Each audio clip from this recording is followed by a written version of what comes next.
To another episode of wealth creation with Padmaja. So ఈ రోజు మనము 5 పర్సనల్ ఫైనాన్షియల్ రేషియోస్ గురించి తెలుసుకోబోతున్నాము. సో ఈ రేషియోస్ బేసిక్ గా మీ యొక్క ఫైనాన్షియల్ హెల్త్ ని తెలుపుతుంది. అలాగే మీరు ఒక ఇన్ఫార్మ్డ్ డెసిషన్ తీసుకుంటానికి కూడా చాలా హెల్ప్ చేస్తాయి. సో ఎపిసోడ్ లోకి వెళ్లే ముందు మొదటిసారిగా మీరు మా ఛానల్ ని చూస్తున్నట్టయితే కనుక let me introduce my self. నా పేరు పద్మజ. నేను గత 10 సంవత్సరాలుగా mutual fund distributor and insurance agent కింద పనిచేస్తున్నాను. నేను ఎవ్రీ వీక్ పర్సనల్ ఫైనాన్స్ ని సింప్లిఫై చేయడానికి అండ్ మీరు ఒక ఇన్ఫార్మ్డ్ డెసిషన్ తీసుకోవడానికి ఉపయోగపడేలాగా వీడియోస్ చేస్తుంటాను. సో మీకు మా వీడియోస్ నచ్చినట్టయితే కనుక మా ఛానల్ సబ్స్క్రైబ్ చేయండి. అలాగే మీ ఫ్రెండ్స్ అండ్ ఫ్యామిలీతో షేర్ చేయడం మర్చిపోకండి. సో ఇప్పుడు మన యొక్క ఫైనాన్షియల్ రేషియోస్ లోకి వెళ్ళిపోదాము.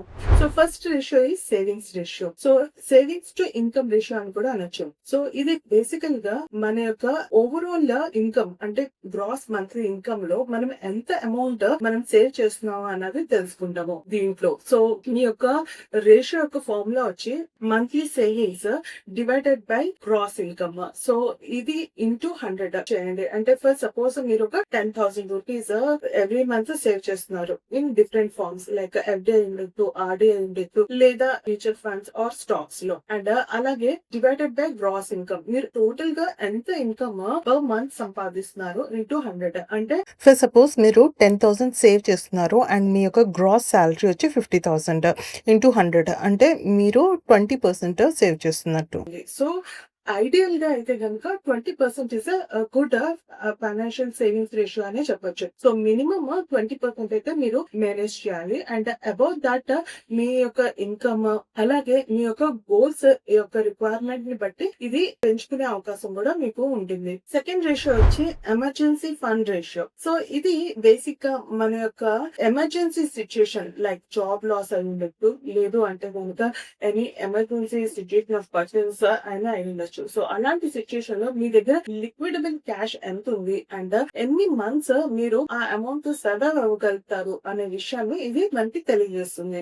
సో మీరు యూజువల్ గా ఒక ఎగ్జాంపుల్ తో తెలుసుకున్నాము. సో ఫర్ సపోజ్ మీరు ఒక 2 lakhs మీరు ఎఫ్డి లో సేవ్ చేసుకున్నారు అండ్ మీ యొక్క మంత్లీ ఎక్స్పెన్స్ వచ్చి 50,000. సో మీరు నెక్స్ట్ దీన్ని డివైడ్ చేస్తే కనుక మీకు 4 అన్నది వాల్యూ వస్తుంది. సో అంటే నెక్స్ట్ 4 months వరకు మీరు ఒక కంఫర్టబుల్ లివింగ్ అయితే చేయగలరు with the savings in the liquidable form. Usual గా అయితే కనుక మనకి minimum 3 to 6 months of emergency fund ని మనం క్రియేట్ చేసుకోవటం అన్నది ఐడియల్లీ ఇట్ ఈస్ రికమెండెడ్. కానీ ఒకవేళ మీరు ఒక రెగ్యులర్ ఇన్కమ్ రాకపోతే లేదా మీరు ఒక బిజినెస్ లో ఉన్నట్టయితే కనుక దీన్ని మినిమం 9 to 15 months వరకు కూడా మీరు అక్యుములేట్ చేసుకోవటం అన్నది అవసరము. సో ఈ మధ్య కాలంలో చాలా job losses and job cuts అనేవి జరుగుతూ ఉన్నాయి. సో దీన్ని మీరు ప్రాపర్ గా మెయింటైన్ చేసి మినిమం 6 months to 12 months వరకు మీ యొక్క ఎమర్జెన్సీ ఫండ్ మటుకు క్రియేట్ చేసుకోండి. థర్డ్ రేషియో వచ్చి life insurance coverage ratio. So ఈ రేషియో మూలంగా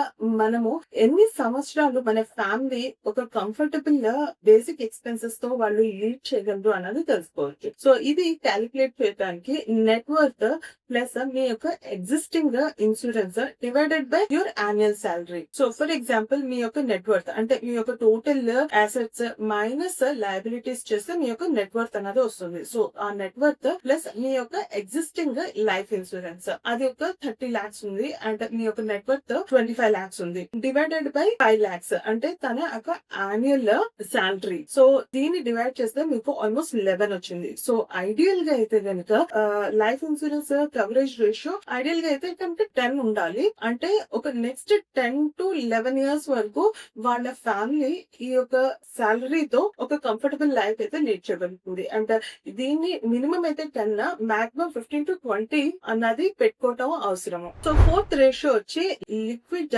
నెట్వర్త్ రేషియో. సో ఇందులో మనము మీ యొక్క లిక్విడబుల్ అసెట్స్ ఎంత ఉన్నాయి అలాగే in against your illiquid assets. అంటే ఇందులో లిక్విడబుల్ అసెట్స్ అంటే కనుక మీకు FD, RD or mutual funds and stocks కింద మనం చెప్పొచ్చు. అదే ఇల్లిక్విడ్ అసెట్స్ అంటే like flats, plot or agriculture land ఏదైతే మనం సెల్ చేసి ఇమీడియట్ గా లిక్విడేట్ చేయలేమో ఆ అసెట్స్ ని ఇల్లిక్విడ్ అసెట్స్ కింద చెప్పొచ్చు. సో దీని యొక్క ఫార్ములా వచ్చి liquid net worth of your assets divided by total net worth.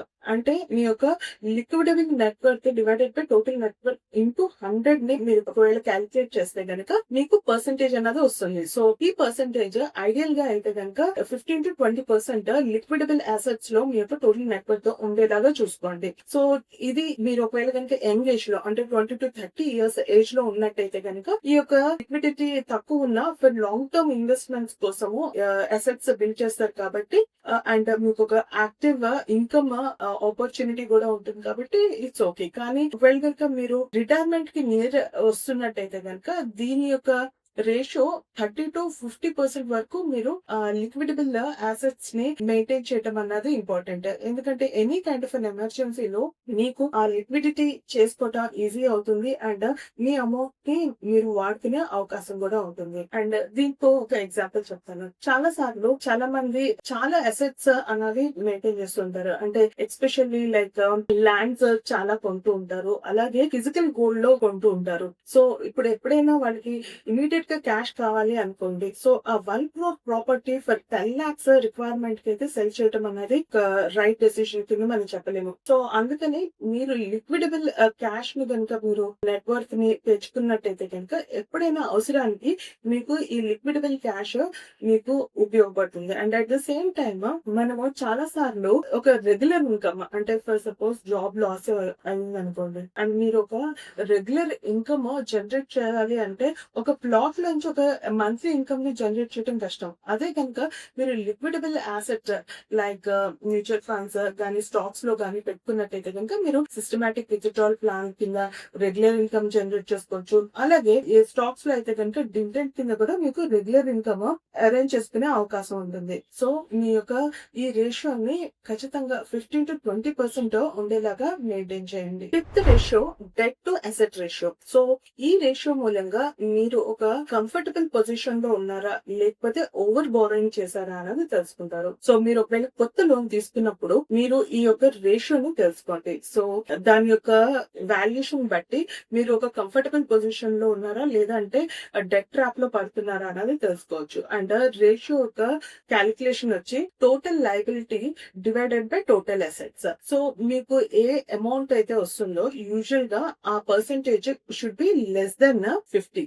అంటే మీ యొక్క టోటల్ అసెట్ ఫర్ సపోజ్ మీరు ఒక 50 lakhs లోన్ ఉంది మీకు హోమ్ లోన్ అండ్ మీ యొక్క టోటల్ అసెట్స్ వచ్చి 1 crore వరకు ఉన్నాయి. అండ్ సో దీని యొక్క క్యాలిక్యులేట్ చేస్తే 50 వచ్చింది. అంటే ఇది near to comfortable or personal finance లో అయితే కనుక ఇది కూడా కొంత వాచ్ఫుల్ గా ఉండాలి అనే సంకేతాన్ని అయితే ఇస్తుంది. సో ఎందుకంటే బేసిక్ గా 0 to 30% అనేది very safe or comfortable zone అని చెప్పొచ్చు. అదే 30 to 50% అనేది ఒక వాచ్ఫుల్ కైండ్ ఆఫ్ జోన్ లో ఉన్నట్టు.